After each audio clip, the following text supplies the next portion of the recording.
Hi everyone. आज इस video में हम सीखेंगे एरे एंड एरेज इन जावा। तो इसके लिए हम स्टार्ट करते हैं। हम क्रिएट करते हैं एक न्यू जावा क्लास।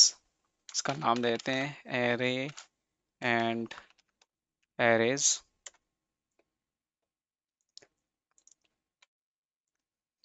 इसमें एक मेन फंक्शन ऐड कर देते हैं ताकि ये चल सके। तो public static void main string args. अब यहाँ से हम स्टार्ट करते हैं। System dot out dot print line hello world. देखते हैं स्टार्ट होता है कि नहीं।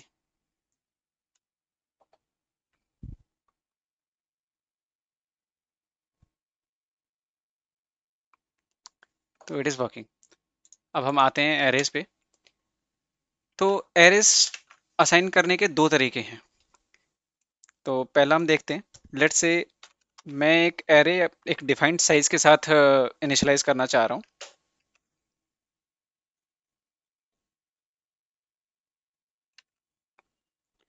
तो मैं एक एरे चाह रहा हूँ जो है टाइप इंटीजर। तो आपने देखा मैंने दो स्क्वायर ब्रैकेट प्रोवाइड किए हैं। अब यहाँ पे मैं दे देता हूँ नाम इंट एरे इक्वल टू। अब मैं यहाँ प्रोवाइड करूँगा न्यू इंट स्क्वायर ब्रैकेट में मैं साइज दूंगा कि क्या साइज चाहता हूँ। लेट्स से मैं इसका साइज चाहता हूँ 5। तो ये स्टेटमेंट क्या कह रहा है बेसिकली। इंट एरे नाम का मेरे पास एक वेरिएबल है जो कि एक एरे है ऑफ टाइप इंटीजर और इसका साइज है 5। तो इसके अंदर मैं 5 वैल्यूज इंटीजर की स्टोर कर सकता हूँ। तो स्टार्ट करते हैं। मैं इसकी वैल्यूज असाइन करता हूँ विथ इंडेक्स। तो int array index of 0 equal to 10,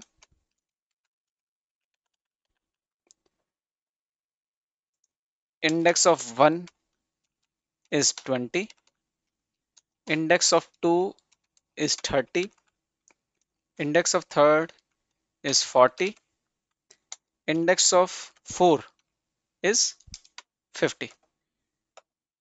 तो मैं इसमें कंसोल में क्या आउटपुट करना चाह रहा हूँ। लेट्स से सबसे पहले मैं दिखाना चाह रहा हूँ कि आपको अगर मैं सिर्फ वेरिएबल का नाम दूं तो क्या ये रिटर्न करता है। सेव करते हैं, इसको रन करते हैं।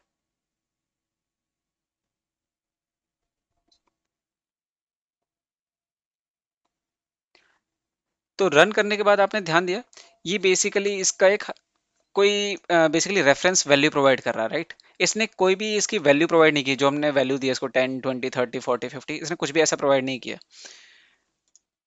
तो इसके लिए हम क्या करेंगे, बेसिकली हम इसमें इंडेक्स वैल्यू प्रोवाइड करेंगे कि आपको किस इंडेक्स की वैल्यू चाहिए। तो लेट्स से दिस टाइम मेरे को इंडेक्स ऑफ 2 की वैल्यू मेरे को प्रिंट करनी है कंसोल पे। तो मैं इसको प्ले करता हूँ।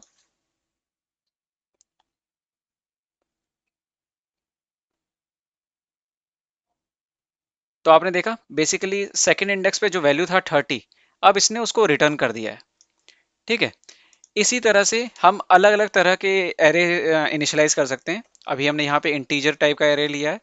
हम इसमें स्ट्रिंग फ्लोट या कोई भी प्रिमिटिव या क्लास वेरिएबल टाइप का हम एक एरे डिफाइन कर सकते हैं। आगे बढ़ते हैं। एरे को एरे को इनिशियलाइज करने का दूसरा तरीका क्या है, विद डायरेक्ट असाइनमेंट। तो इसमें आप करली ब्रेसेस के साथ आप वैल्यू प्रोवाइड कर सकते हैं। Let's say 10 20 30 40 and 50। और मैंने कंसोल पे रिटर्न कर दिया कि सेकंड इंडेक्स पे जो वैल्यू है वो मेरे को कंसोल पे आउटपुट कर दे। तो मैं इसको सेव करता हूँ एंड अगेन रन करते हैं इसको।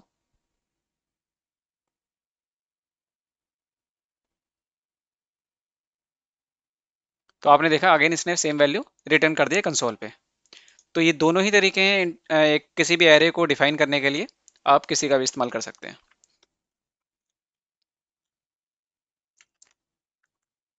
अब जैसा कि मैंने आपको बताया था कि एरे एक क्लास वेरिएबल है और क्लास वेरिएबल के साथ हमें कुछ फंक्शनैलिटीज मिलती है, राइट।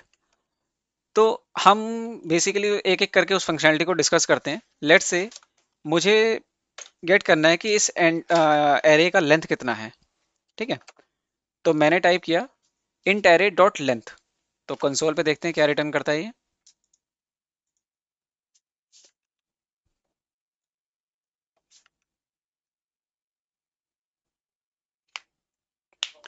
तो इसने रिटर्न किया 5। अगर आप ध्यान देंगे तो इस एरे का जो लेंथ है वो है 5। हमने इसमें 5 वैल्यू स्टोर किया हुआ है। तो आपने ध्यान दिया होगा अगर हम सिर्फ क्या नाम है एरे का नेम देते हैं, वेरिएबल नेम देते हैं, तो ये कुछ हाइपोथेटिकल वैल्यूज देता है, कुछ हेक्स वैल्यूज, बट उसकी वैल्यू रिटर्न नहीं कर रहा था। इसकी वैल्यू रिटर्न करने के लिए हम क्या कर सकते हैं, एरे यूटिलिटीज होती हैं उसका इस्तेमाल कर सकते हैं। मैं आपको दिखाता हूँ। तो लेट्स से एरेज डॉट टू स्ट्रिंग और इसके अंदर वेरिएबल का नेम।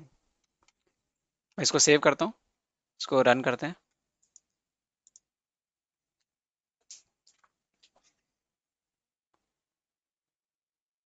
तो आपने ध्यान दिया इसमें एरे में जितनी भी वैल्यू थी इसने इसको स्ट्रिंग में कन्वर्ट कर दे करके कंसोल पे आउटपुट कर दिया है। और आपने ध्यान दिया होगा ये जैसे ही मैंने एरेज यूज किया, इसके रिस्पेक्टिव जो भी इसका पैकेज था वो ऑटोमेटिकली इंपोर्ट हो गया है। ठीक है, तो ये एरेज जो है वो यूटिल्स पैकेज में डिफाइंड होता है। इसको जब तक हम इंपोर्ट नहीं करेंगे तब तक हम इसको यूज नहीं कर सकते। लेट्स से कि अगर मैं इसको रिमूव कर देता हूँ इस पैकेज को, तो यहाँ पे ये रेड कलर का मुझे दिखा रहा है कि ये डिफाइंड नहीं है। राइट, तो आपको ये बेसिकली पैकेज इंपोर्ट करना पड़ेगा अगर आप इस क्लास को यूज करना चाहते हैं तो। अब ऐसे ही एरेज में और भी कई क्लास फंक्शनैलिटीज हैं जो हम यूज कर सकते हैं। लेट्स से इस टाइम हम यूज करते हैं सॉर्ट, और मैं कुछ वैल्यूज ऊपर नीचे कर देता हूँ।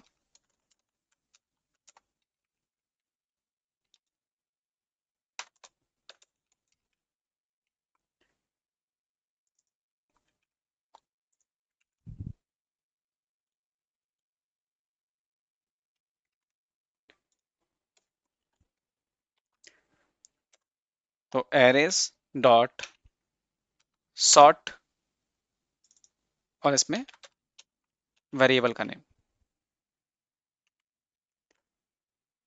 तो इसको हम रन करते हैं।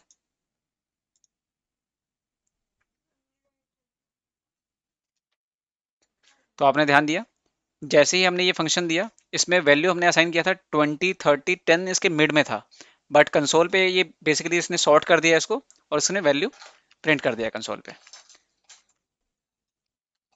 अब ऐसे ही लेट्स से कि अगर आपको इसका किसी भी एक एरे में कुछ सर्च करना हो, लेट्स से अभी तो हमारे पास 5 वैल्यूज हैं, बट लेट्स से इसमें 500 या 5000 या 5 मिलियन डेटा हो और आपको सर्च करना हो, तो इसको हम कैसे कर सकते हैं। तो इसके लिए हमारे पास एक मेथड है। तो लेट्स से मैं एक इंडेक्स के लिए चाहता हूँ,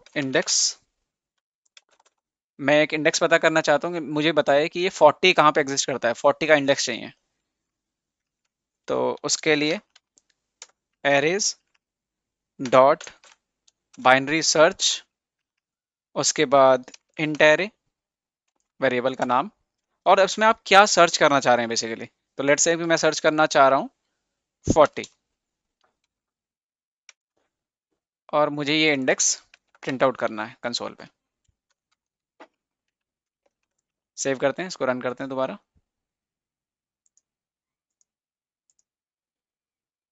तो ये क्या आना चाहिए, 0 1 2 3। तो आपने देखा इसमें 3 रिटर्न कर दिया है इसने। अब मान लीजिए मेरे को एक एरे कॉपी करना है किसी दूसरे एरे में, तो इसके लिए भी हम एक एरेज फंक्शन क्लास को यूज कर सकते हैं। तो कैसे करेंगे वो, तो let's say this time int new array equal to arrays dot copy of int array, और उसके बाद इस इंट एरे में बेसिकली आप कितना क्या नाम है उसका साइज चाहते हैं। तो लेट्स से कि मैं इसका साइज इसके बराबर भी दे सकता हूँ, इससे ज़्यादा भी दे सकता हूँ। अगर मैं ज़्यादा दूंगा तो जो उसकी रेस्ट ऑफ द वैल्यूज होंगी वो उसको जीरो से इनिशियलाइज कर देगा। तो लेट्स से कि मैं इसकी वैल्यू दे देता हूँ, न्यू एरे की लेंथ हो गई 10।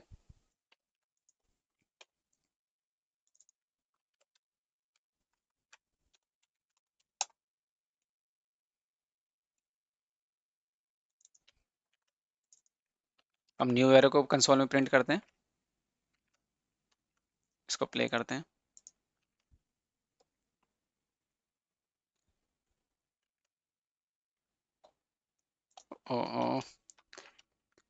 जस्ट अ सेकेंड, मैंने क्या किया बेसिकली, इसको स्ट्रिंग में कन्वर्ट करना भूल गया मैं, तो इसके लिए हम दोबारा करते हैं, arrays dot to string, variable का नेम सेव करके दोबारा रन कर रहा हूँ।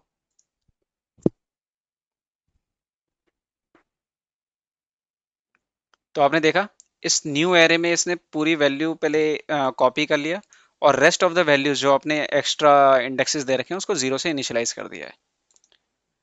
तो इस वीडियो में हमने क्या सीखा कि एरे को कैसे इनिशियलाइज करते हैं, दो तरीके, डायरेक्ट या फिर इंडेक्स वैल्यू इनिशियलाइजेशन। और उसके बाद हमने एरे फंक्शनैलिटीज आपको दिखाए, जिसमें कि हम सॉर्ट कर सकते हैं, कॉपी कर सकते हैं, एंड सो ऑन। इसके कोड्स आपको गिटहब पे अवेलेबल मिल जाएंगे, उस गिटहब का लिंक आपको डिस्क्रिप्शन में मिल जाएगा। साथ ही एरे एंड एरेज के लिए जो रेफरेंस अवेलेबल है, उस रेफरेंस का लिंक मैंने डिस्क्रिप्शन में प्रोवाइड कर दिया है। Thank you so much.